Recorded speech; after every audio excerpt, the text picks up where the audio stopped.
Hi everyone, and welcome to the Chat and Vibe series for the upcoming Vitality Festival, which starts on October the 31st. We've got 9 incredible days of health and fitness talks and workshops and presentations. We've got 70 world-class leaders presenting in the health and wellness field. It's an amazing event that's been put on to show our appreciation and support for frontline workers and for anybody who needs a little bit of support and inspiration right now. Today, I'm happy to be chatting with Ronnie Hampel. Hi, Ronnie. How are you? I'm good, T. How you doing? Yeah, good. Thank you. Why don't you tell us a little bit about your background and how you got to be where you are today? Okay, so I have been in the strength and wellness industry for about 19 years. I started way back, probably actually before then. My mum's actually a physiotherapist, and I think as a kid growing up, I saw her helping people, and I just thought, this is just awesome. Like, what an amazing ability to have someone, because she had a practice at home and people would come in and they'd be limping or whatever the case might be, and they'd walk out just looking happier. And I was literally like 8, 10 years old. And I thought, that looks awesome. Like, how I didn't know what was going on in that room, but all I know is whoever was walking out felt better than what they walked in. And so initially it sort of started, so over sort of 30 years ago, when I actually realized that helping people was an amazing, amazing ability to have. So fast forward, and I've studied human movement at uni, at Deakin. So that's an undergrad in applied science, and then got myself into personal training, and then did that for about sort of 10, 12 years, and then realized that there needed to be more. Like, I needed to be more than what I was. So then I ended up studying a Master's of Strength and Conditioning, which was at Edith Cowan University. And then that really set me up for this last sort of 4 or 5 years, where I realized that in our industry, there's so much that happens, and there's so many videos out there, and there's so many ideas floating around.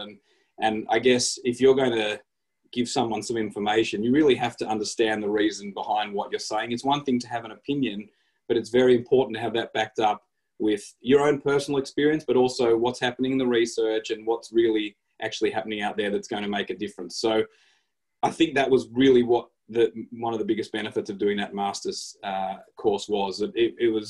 It really set me apart from what I consider to be the average trainer, and it sort of has allowed me to do quite a bit more with my clients.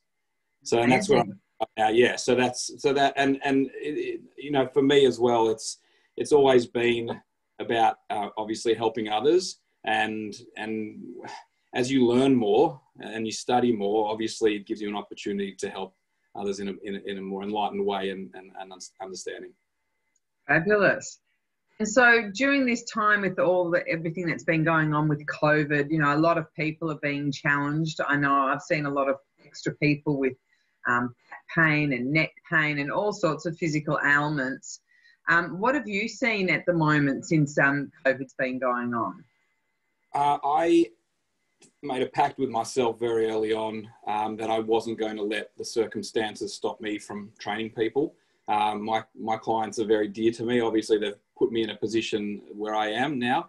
And so I made a pact with myself that I wasn't going to let the circumstances of what we're going through affect me or them. So I just made sure to keep in contact with the clients who didn't want to continue training or couldn't for whatever circumstances, but just making sure to offer myself, whether it's on Zoom or in the park or really wherever, I could train people.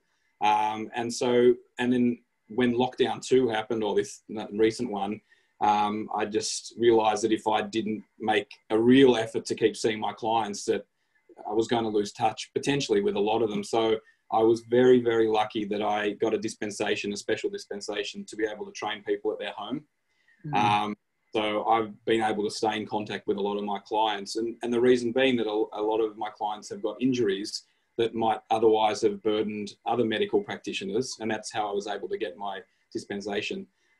So it's been a challenge, but I think being a constant in their life, in my client's life, has been really important for them to be able to rely on me. And that's how I view what I do as well, that I aim to be as reliable as possible, and they know that I'm always there for them.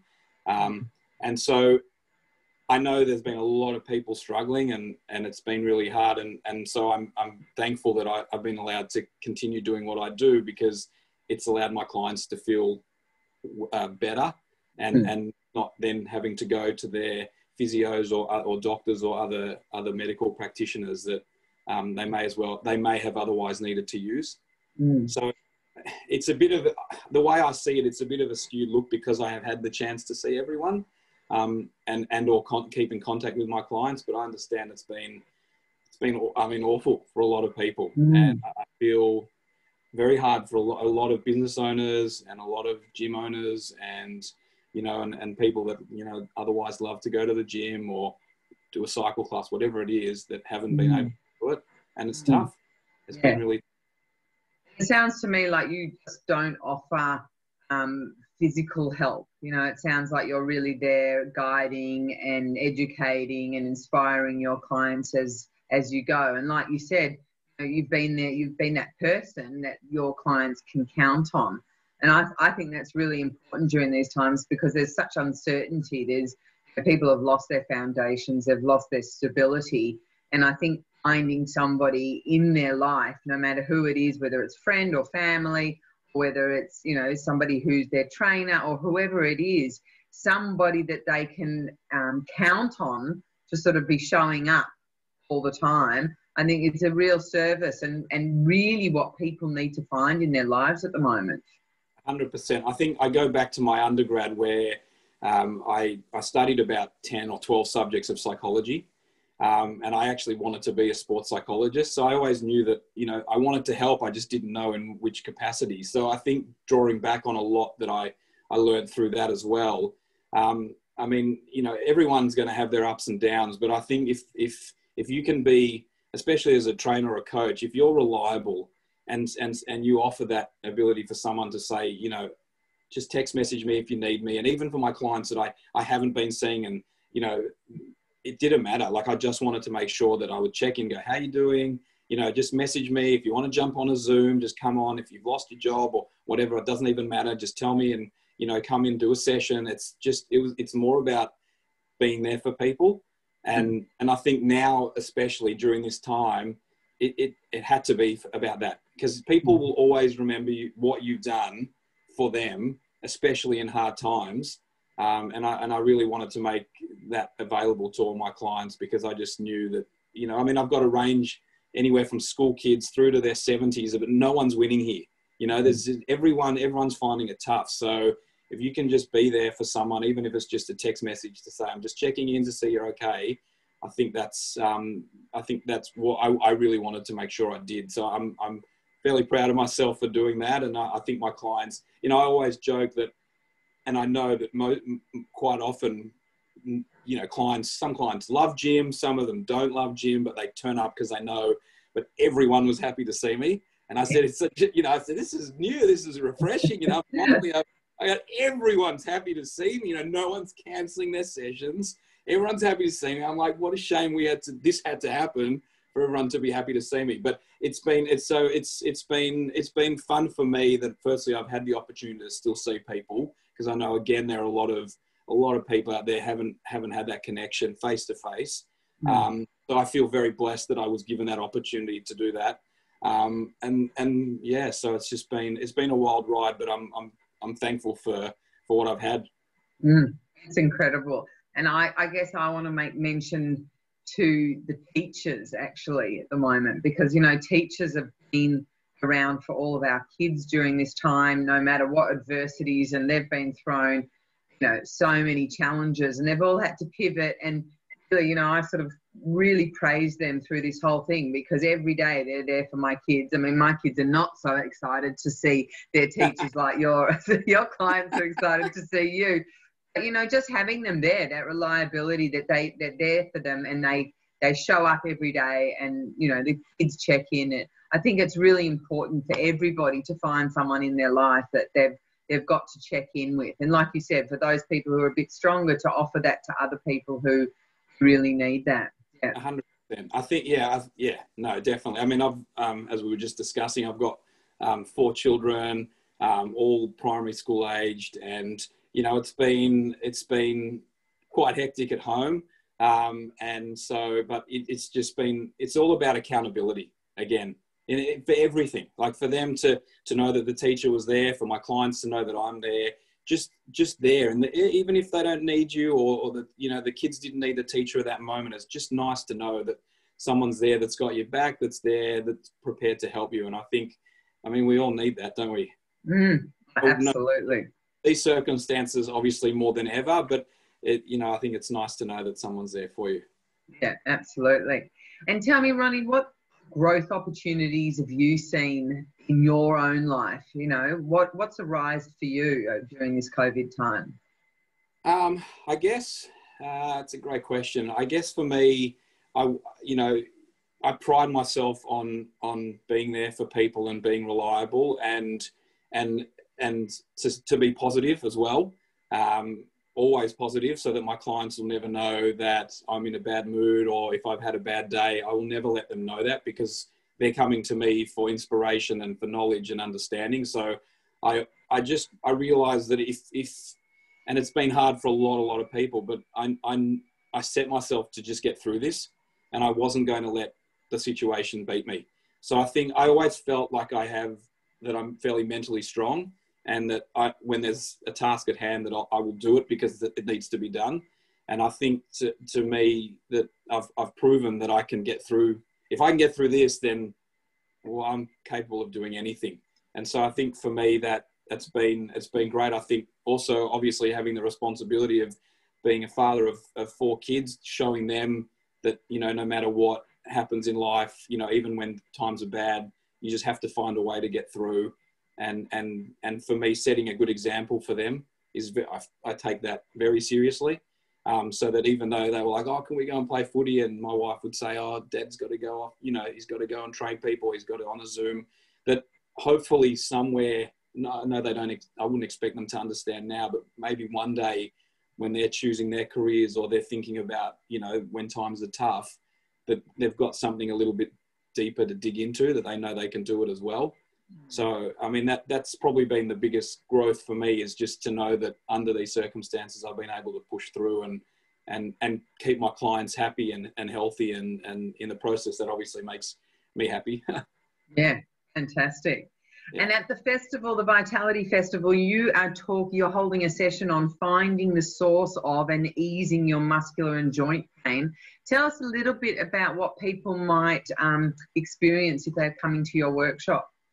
So this is, I guess, something that I hold very dear to my heart, having basically been dealing with pain for myself, like not anything terrible, but I've constantly felt like I'm in rehab for the last 19 years. And I guess that experience in itself has probably made me a better coach, because I actually understand what people are going through when they come to me and they say, oh, my shoulder's sore, or I've got a sore back. I get it, because I've been there and I've lived it. So I guess for me, when I was introduced or taught more about my body, and I was empowered to understand why things were happening to me, and then some tips on how to start working on things and not relying on others. Because I hurt my back when I was training about 20 years ago. And for the first 10 years or so, or even more than that, I was asking for help and getting help from physios and whatever else. And they helped me enough to probably avoid having surgery. But it was like, okay, I'll make another appointment and I'll see you. And I understand at the time that was like the gold standard. We didn't know as much as we do now, so there's no blame. But it's just, I never felt empowered or like confident in myself that I could go and live a good quality of life without hurting myself. So the talk that I'm going to be giving, or what I'll be showing, are basically the little tips and hints that I've been given over the years, and I give my clients, and I work on myself, that might just give someone that, oh, you know, my knee's been sore, and, you know, I go and, you know, I want to run, but I can't because my knee's sore, and maybe something that I offer can help that maybe it's actually not the knee it might be painful in the knee, but it might actually be your ankle that's causing a lack of movement in your ankle that might be causing the pain in your knee.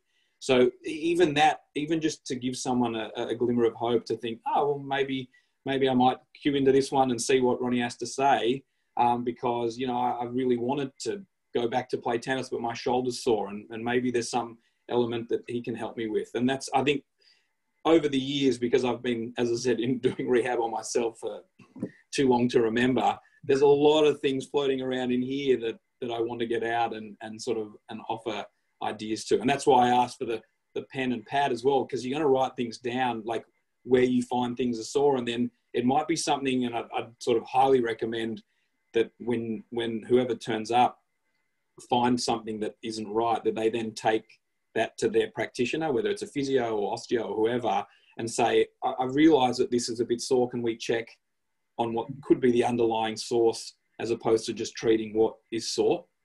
Because quite often what is actually sore doesn't necessarily mean that's where it's coming from. The pain you might experience is there, but it could be something, more often than not, it's probably something totally different that's causing the pain. And so that, yeah, I can relay even this one little thing to someone, that'll make me very, very happy. Yeah. The body is an incredible instrument, really. And I think, you know, for a lot of us, we don't understand it properly. No. So it's, you know, by having somebody say that, you know, you check this and not that. And, you know, like you say, it's not always the spot where you're feeling the pain, which is where the problem is, you know.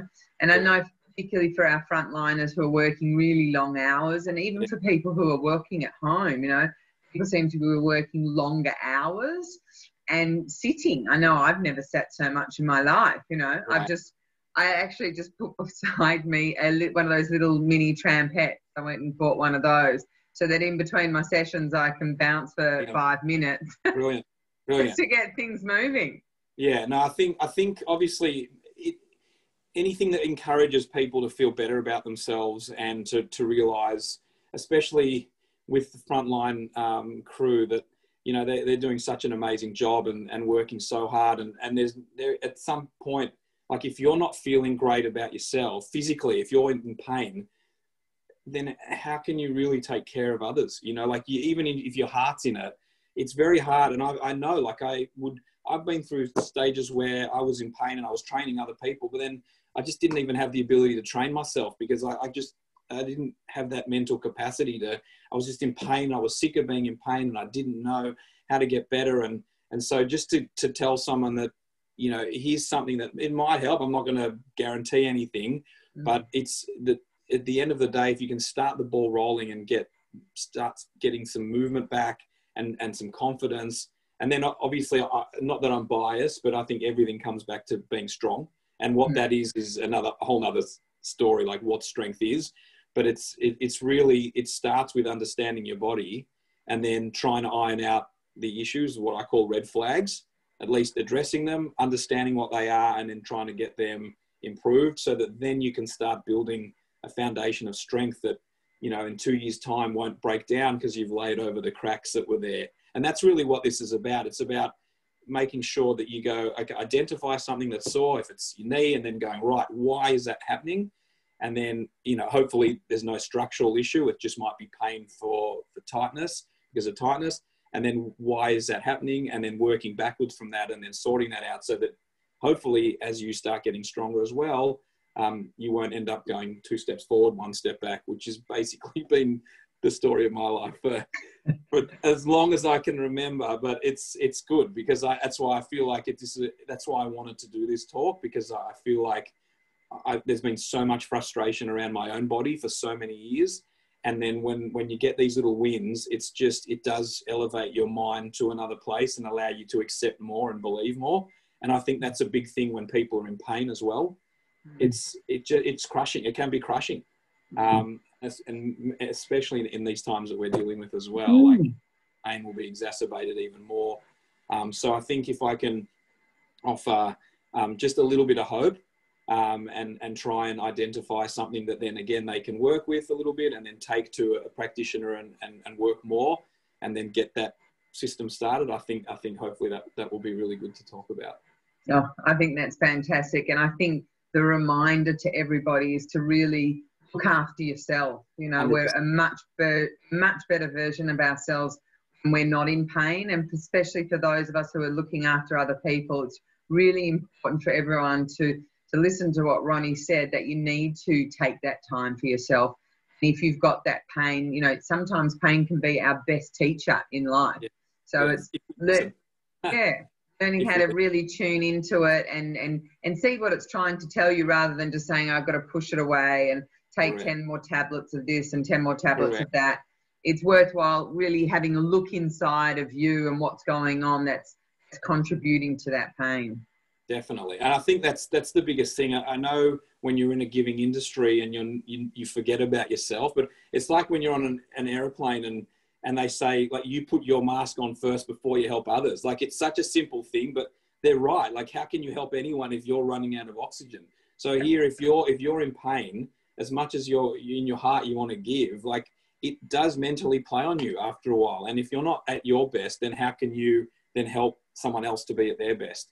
So I think it's, you know, I think it's very, very important for people to learn. And hopefully, you know, maybe in this time when people had a little bit more time to themselves, or can push that reset button and put themselves, and not as a selfish thing, but just prioritize their own health and well-being to start with. And then, I mean, the world is a different place when you're not in pain. Yeah. Love it. Thank you so much. And I think, you know, Ronnie said it's really important to prioritize your health. And there's lots of different opportunities through the course of the Vitality Festival for you to try all sorts of different practitioners and health coaches and mindset coaches who have all got so much amazing knowledge and information to impart to you. And they're all really wanting to stand by you and be that support for you through these challenging times. So thank you so much, Ronnie. Really appreciate your energy and your inspiration. And I can't wait to participate in your workshop at the Vitality Festival. Amazing. And thank you for this opportunity. I think what you guys are doing is sensational. It's always better to give than receive. And I hope that what you've set out to achieve works, because everyone deserves to have a chance to feel better. So well done to you guys. I think it's amazing. I can't wait. Thank you.